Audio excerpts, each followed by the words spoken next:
건강만 하면 된다. 하나 이글스의 우완 투수 문동주는 8일 잠실에서 열린 두산 베어스전에서 4이닝 동안 5피안타, 1피홈런, 5탈 3진 4실점, 3자책으로 다소 부진했다. 포심 최고 구속은 159km까지 찍었다. 하지만 손가락에 물집이 생겼다. 김경문 감독은 문동주를 무리하게 5회에 등판시키지 않았다. 그러나 13일 대전에서 열린 키움 히어로즈전에서는 6이닝 3피안타 6탈 3진 1실점, 비자책으로 호투했다. 이날 포심 최고 구속은 153km에 그쳤다. 하지만 전체적인 투구 내용은 오히려 더 나았다. 물집 문제도 없었다. 물론 상대는 전력이 약한 키움이었다. 그럼에도 문동주는 159km가 전부가 아님을 스스로 입증했다. 지속적으로 150km대 후반을 던질 수 없다면 현재 K리그 간판 타자들은 투수의 깔끔한 폼에서 나오는 150km대 중반의 공은 충분히 안타로 만들어낼 수 있는 능력을 갖고 있다.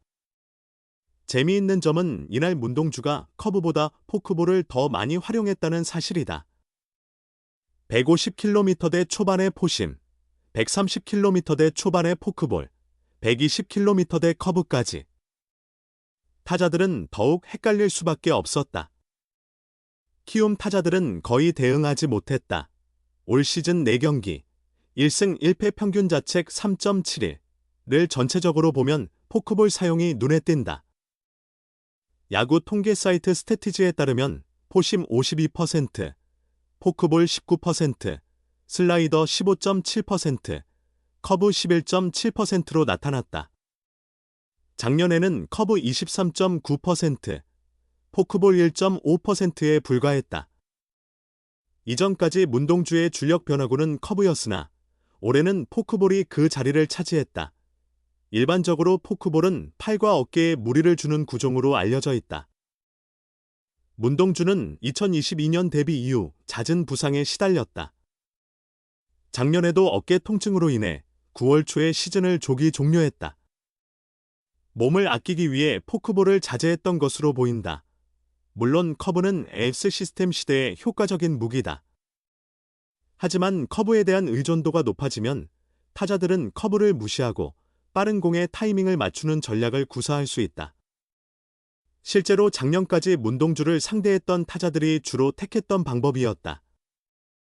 문동주의 포심 제구가 항상 좋은 건 아니었기 때문에 고전한 날들도 있었다. 하지만 팔과 어깨 건강이 회복되면서 포크볼을 자신 있게 던지기 시작했고 커브도 여전히 좋은 무기로 활용 중이다. 볼넷 수도 눈에 띄게 줄었다. 올 시즌 17이닝 동안 볼넷은 단 1개뿐이다. 현장에서는 문동주의 커맨드가 올 시즌 눈에 띄게 향상됐다는 평가가 나온다. 이제 기온이 오를 시기다. 다시 포심 159km를 던질 수 있을 것이고 160km도 재차 돌파할 가능성이 있다. 여기에 포크볼과 커브가 위력을 유지하고 커맨드도 유지된다면? 이는 KBO 리그 최고 투수 안우진, 사회복무요원에 가까워졌다는 의미다.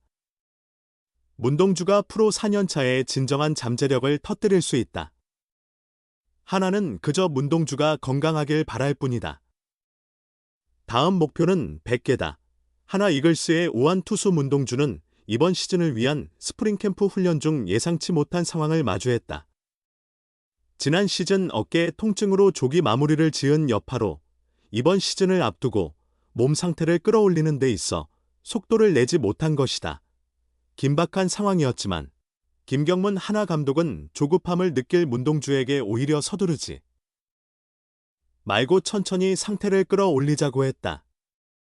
그 순간부터 문동주는 단순히 개막을 맞추는 것이 아닌 완전한 몸 상태를 만드는 데 집중했다. 하나와 문동주는 시범 경기에서부터 신중하게 투구수와 몸 상태를 조절했다.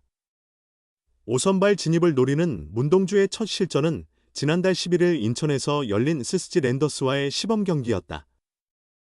불펜으로 나선 그는 6회 말에 등판해 1이닝 동안 19개의 공을 던지며 무실점 투구를 했다. 이 경기에서 문동주는 최고 시속 159km의 강속구를 뿌렸다. 투구 후에 느껴지는 통증은 없었다. 이어 14일 사직에서 열린 롯데 자이언츠와의 경기에서도 불펜으로 등판해 이닝 무실점, 총 29개의 공을 던졌다. 예정된 계획대로 차근차근 컨디션을 끌어올리고 있었다. 문동주는 지난달 27일 잠실 LG 트윈스전에서 시즌 첫 선발 등판을 가졌다. 61개의 공을 던지며 5이닝 1안타 4사구 없이 6탈 3진 무실점의 완벽한 피칭을 선보였다. 첫 선발부터 60개가 넘는 투구수로 순조로운 시작을 알렸다. 계속 상승세만 있던 건 아니었다.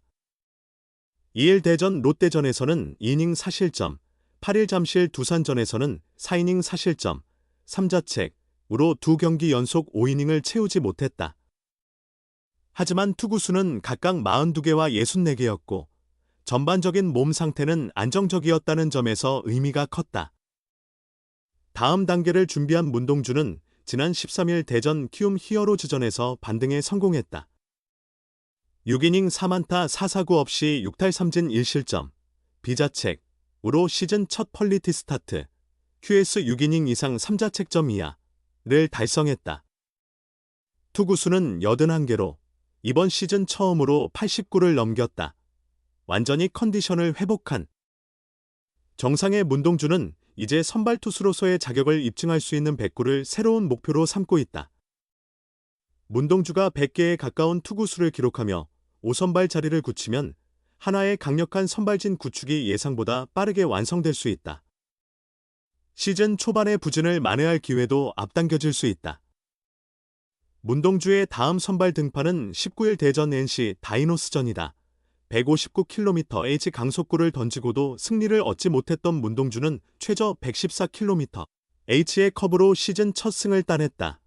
문동주는 지난 13일 키움 히어로즈와의 홈경기에 선발 등판해 6이닝 3피안타, 무사사구 6탈 3진 1실점, 비자책의 역투로 시즌 첫 승을 올렸다. 이는 지난해 9월 3일 대전 두산전 이후 220일 만의 선발승이었다. 이날은 몸 상태가 완벽하지 않았다. 직구 최고 구속이 153km/h에 머물렀고 지난 8일 두산전의 최고 구속 159km/h과 평균 구속 154km/h에도 미치지 못했다. 대신 그는 투구 패턴을 조정했다. 앞선 경기에서 직구 비율이 51.6%, 8일 두산전였던 그는 이날은 직구를 32개, 39.5%만 던졌다. 변화구의 비중이 커졌다. 포크볼을 23개, 30.9% 던졌고 커브 12구와 슬라이더 11구도 적절히 섞었다. 키움 타자들과의 21타석 중 9타석에서 커브로 첫 공을 던졌고 그중 6개가 스트라이크였다.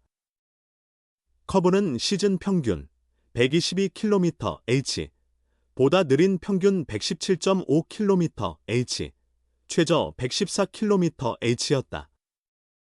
느린 커브로 초반부터 흐름을 잡으며 경기를 쉽게 이끌었다. 문동주는 경기 후 인터뷰에서 구종 운영에 대해 경기 전에 미리 준비했던 내용이다. 계획대로 잘 실천했고 원하는 방향대로 잘 된 것 같다고 말했다. 문동주는 222일간의 기다림 동안 재기를 위해 꾸준히 땀을 흘렸다. 그는 작년 전반기엔 부진, 13경기 평균 자책점 6.92 했지만 후반기엔 반등, 8경기 평균 자책점 2.60 했다. 특히 9월 페이스가 좋던 시점, 오른 어깨에 통증이 찾아왔고 결국 시즌을 접은 그는 비시즌 내내 재활에 집중했다. 올 시즌 출발도 다소 늦었다. 스프링 캠프에서는 마운드에 오르지 못했고 시범 경기에서 불펜으로 첫 등판했다.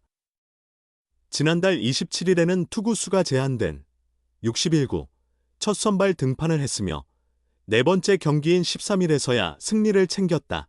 문동주는 다시 승리를 얻기까지 너무 오랜 시간이 걸려 팬들께 죄송한 마음이 크다.